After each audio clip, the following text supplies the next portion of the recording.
dipanggillah saya, disuruh bawa si anak-anak tersebut ke ruang guru. Nah, di situ hampir saya bentrok sama salah satu teman saya. Itu juga yang lakuin satu kelas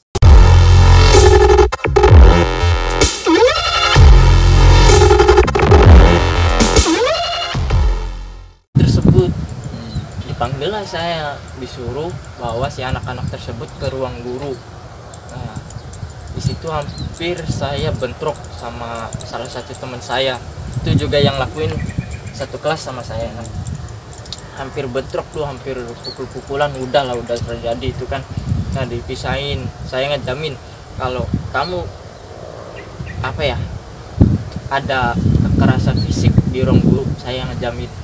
Tapi kalau nggak ada nggak apa-apa gitu kan. Nah, udahlah, mereka pun percaya gitu kan. Nah, saya bawa ke ruang guru, disidang lah di situ. Ruang BK gitu ya? Iya, ruang BK. Kita sama guru BK-nya, Bu, ke Bu Neni nih, Bu, ini anak mau diapain gitu kan. Nah, Bu Neni nyuruh saya ngurus gitu. Nah, gua kan bingung, kok saya, ya udah gini aja Bu, kata saya kan, Bu, nih anak nggak boleh pulang sebelum orang tua datang gitu kan fair kan. Iya. Nah, ya udah, kamu bikin surat-surat. Pas gua bikin surat-surat, ada guru BK laki-laki yang mungkin marah besar sampai nampar gitu kan, sampai lebam, mungkin sampai lebam. Nah, di situ gua kan kaget, soalnya ada anak adik kelas lah, adik kelas yang ngepor tuh, kak, apa kata saya, itu situ di sana dipukulin, ditamparin. Saya kan kaget gitu kan, langsung lari ke sana. Nggak taunya udah pukulin saya kan, pisah. Maksudnya misalnya gini, gue pisahin gitu kan. Saya bilang ke bapak nampar anak-anak ini nggak pantas. Soalnya soalnya dia ngelakuin hal yang negatif gitu di sekolah, dan bapak ini menampar, bukan gitu caranya.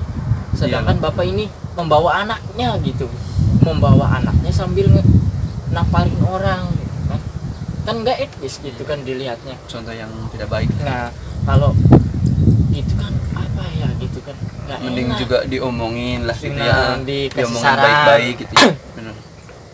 Dan terus waktu itu, gua bingung tuh di posisi gitu.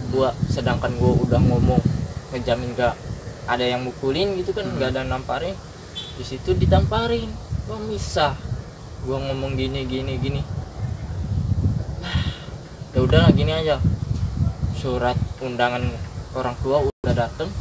No, gua langsung nih kirim yang ini orang tuanya lagi di sawah. Gua kirim ke sawah,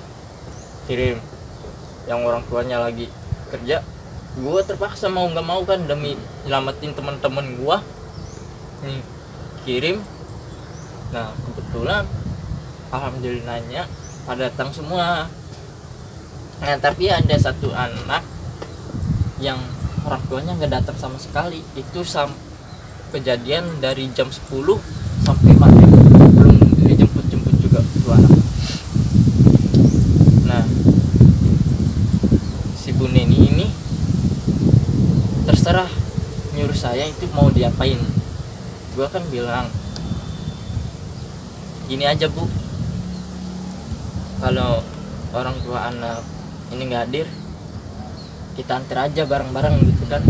Ya, dilihat rumahnya gitu kan, terus ngasih saran ke orang tuanya gitu kan, biar bisa ngedidik bareng-bareng gitu kan. Nah, pas itu udah clear, lancar. Itu pengalaman gua waktu sekolah SMP gitu ya. Nah, ada lagi nih waktu camping gitu ya. Iya, kemah di mana tuh? Lembah kalau misalnya. Oh iya iya iya. Si domba ya. Di situ kan enak tuh waktu itu, kumpul bareng Enak kelas. lah, nggak bayar loh. Bayar lah, Bayar berapa? bayar kalau nggak salah 50.000. 50. Iya, Tapi kalau dewannya nggak bayar, dewan mah. pasti itu. Soalnya saya pernah jadi dewan satu kali. Iya. Saya pernah satu kali juga.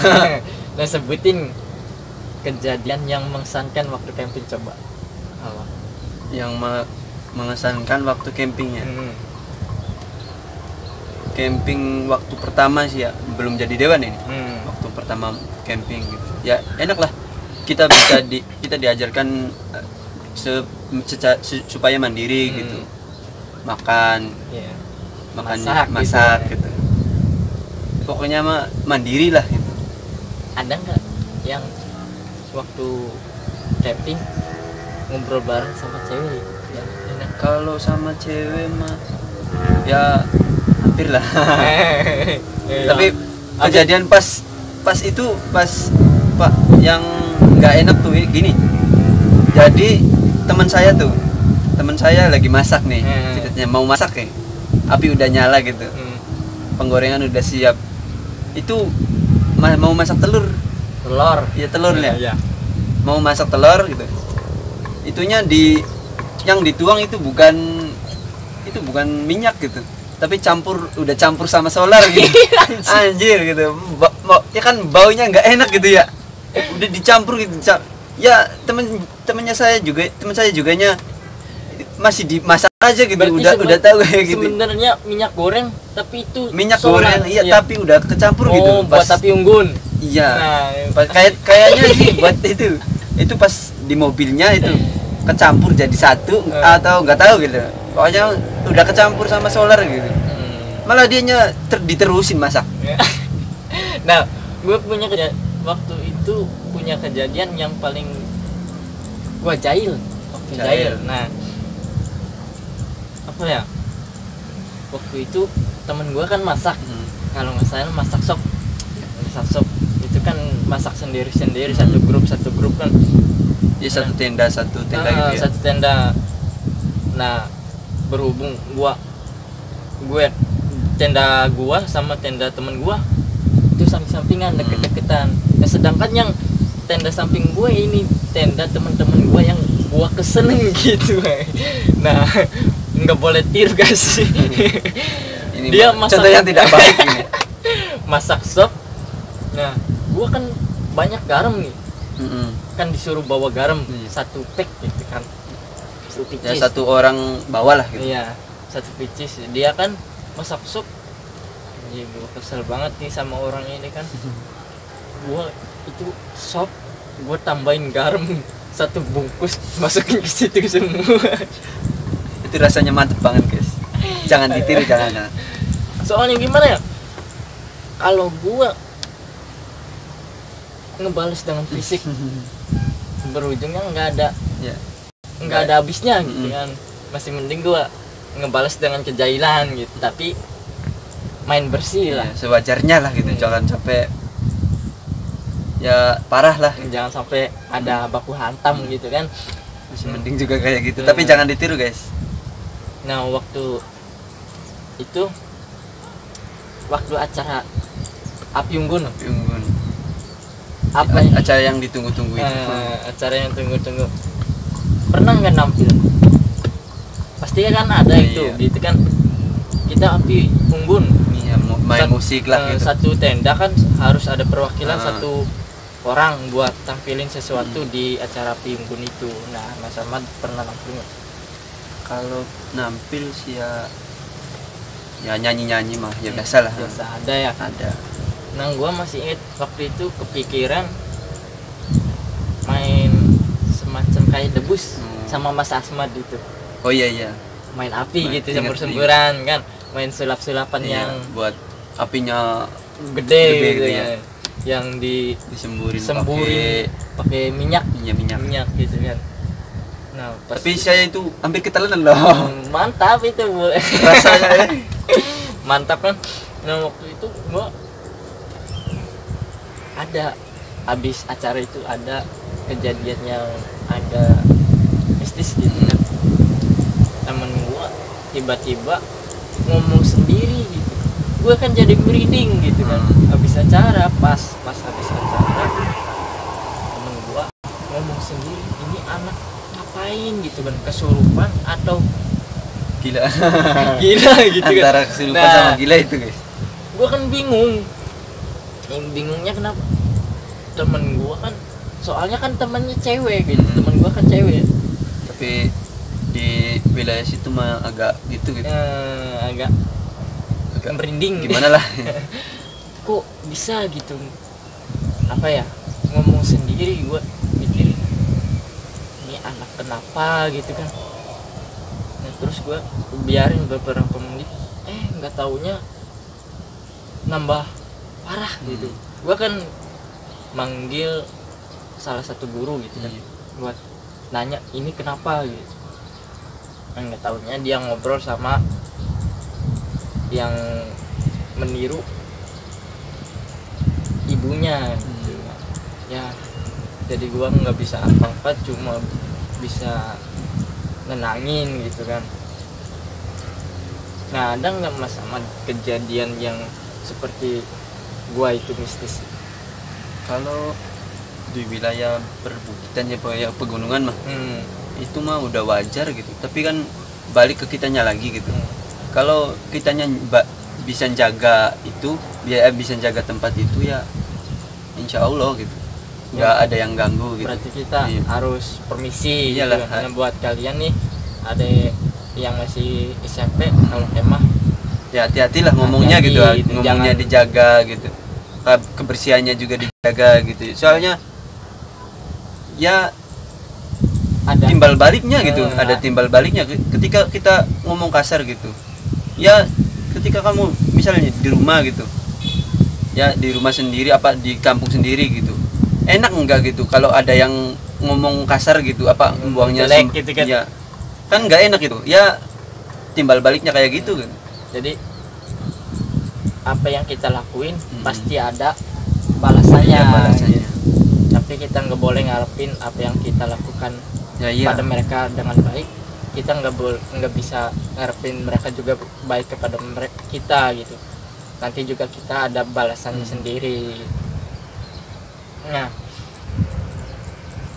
waktu itu Mas Ahmad pernah dapetin juara di kelas enggak? Atau ranking?